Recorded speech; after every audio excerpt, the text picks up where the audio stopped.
The political atmosphere across Nigeria, particularly in the southeast, has been completely hijacked by a massive wave of sensationalism this March 2026, largely driven by an explosive and highly controversial headline circulating on YouTube that boldly proclaims the end of Biafra. Tinubu sends final warning to Nnamdi Kanu.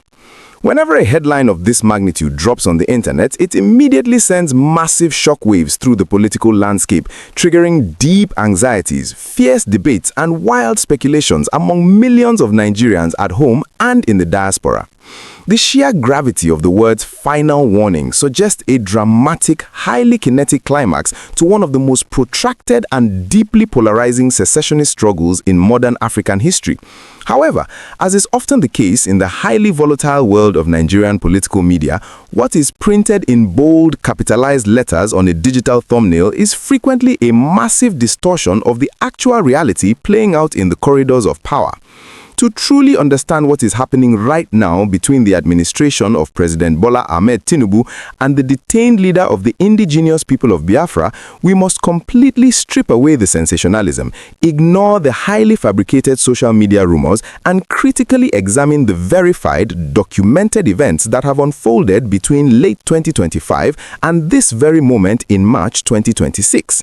We are going to dive deep into the facts, dissect the massive misinformation campaigns, and uncover the real story regarding Mazi Nnamdi Kanu's current incarceration in the far northern region of Sokoto state, because the truth is actually far more complex and legally dense than any clickbait headline could ever accurately convey. First and foremost, it is absolutely critical to definitively debunk the central premise of that viral headline. There is absolutely no official, verifiable record nor any credible journalistic report anywhere in the country indicating that President Bola Ahmed Tinubu has issued a final warning to Nnamdi Kanu or officially declared the end of Biafra. What we are actually witnessing is a highly sophisticated, financially motivated misinformation industry that capitalizes on the deep emotional attachment millions of people have to the Biafran agitation. Over the past few weeks, the Nigerian internet space has been heavily bombarded with highly convincing but entirely fabricated stories regarding the IPOB leader. For instance, just last month in February 2026, a massive rumor spread like wildfire across Facebook and X, claiming that President Tinubu secretly traveled to the Sokoto Correctional Facility and offered Kanu a staggering 100 billion naira in exchange for his complete surrender and the abandonment of the Biafran cause. The viral story claimed that Kanu heroically rejected the massive financial offer right to the president's face, demanding a referendum instead. Fact-checking organizations, including Africa Check, had to work overtime to completely debunk this massive lie. There was no secret meeting in Sokoto, there was no 100 billion naira offer, and the president was actually conducting official state business in the northeast region of Adamawa at the time this fictional meeting allegedly took place. If you are finding this deep dive into the political realities and the aggressive fact-checking of the Nnamdi Kanu saga to be highly informative and crucial for your understanding of Nigerian politics, please take a quick moment right now to gently tap the like button and officially subscribe to this channel. By subscribing and ensuring your notification bell is turned on, you are actively joining a community that completely rejects fake news, demands absolute transparency, and values in-depth factual journalism over cheap sensationalism. Your active engagement and support are exactly what allows us to continue cutting through the noise and bringing you the unfiltered, verified truth about the most critical issues shaping our nation today. So please hit that subscribe button right now before we move into the actual legal and political realities of Kanu's current situation. Now, let us return to the actual, undeniable facts as of March 2026. The harsh reality for the indigenous people of Biafra is not a dramatic final warning from the president, but rather the devastating weight of the Nigerian judicial system. In a highly consequential and deeply controversial ruling delivered on November 20th, 2025, Justice James Omotosho of the Federal High Court in Abuja officially convicted Kanu of terrorism-related charges and sentenced him to life imprisonment. This massive judicial decision fundamentally altered the trajectory of the entire separatist movement. Following his historic conviction, Kanu was abruptly transferred from the custody of the Department of State Services in Abuja to a maximum security prison facility in Sokoto State, a move that placed him thousands of kilometers away from his legal team, his family, and his massive base of political support in the southeast.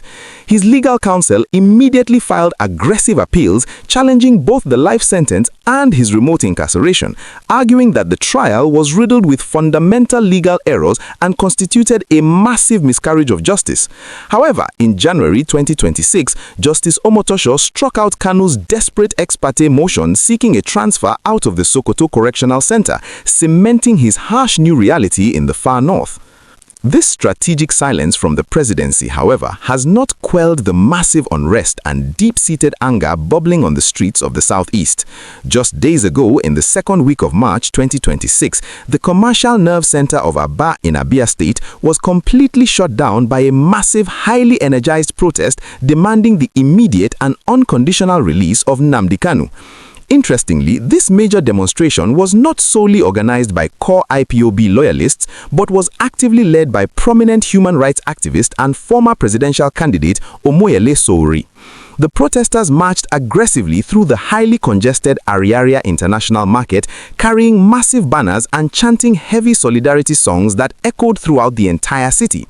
During the protest, Sowore delivered a highly critical and deeply stinging rebuke of the federal government's massive military deployment in the southeast.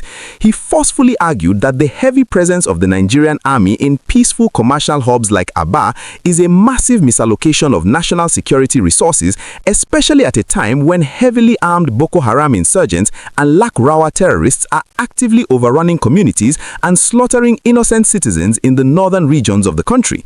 This March 2026 protest clearly demonstrates that despite the life sentence handed down by the Federal High Court and despite his complete isolation in Sokoto, the political agitation surrounding Nnamdi Kanu is absolutely not dead, and the Biafran ideology continues to heavily mobilize thousands of people across the region.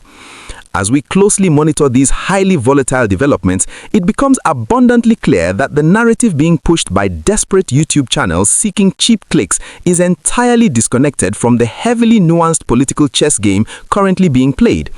President Tinubu has not issued a final warning, nor has he completely slammed the door on a potential political resolution. Prominent political figures, including the governor of Abia State, Alex Otti, have publicly confirmed that highly delicate behind-the-scenes diplomatic efforts are currently underway to find a permanent, peaceful resolution to this massive national crisis.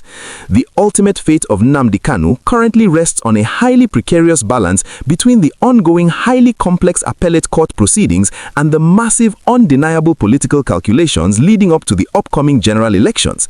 As citizens, it is our fundamental responsibility to aggressively demand the truth, thoroughly reject sensationalized fake news, and critically understand the massive socio-economic implications of these historic events. We want to hear your absolute, unfiltered thoughts on this massive national issue in the comment section below. Do you personally believe that the ongoing appeal process will ultimately overturn the life sentence handed down to Nnamdi Kanu, or do you think a direct political intervention by President Bola Ahmed Tinubu is the only viable path to restoring absolute peace and economic stability in the southeast? Let us know your thoughts. Keep the conversation highly respectful, and remember that staying informed with the absolute facts is the most powerful tool we have as citizens.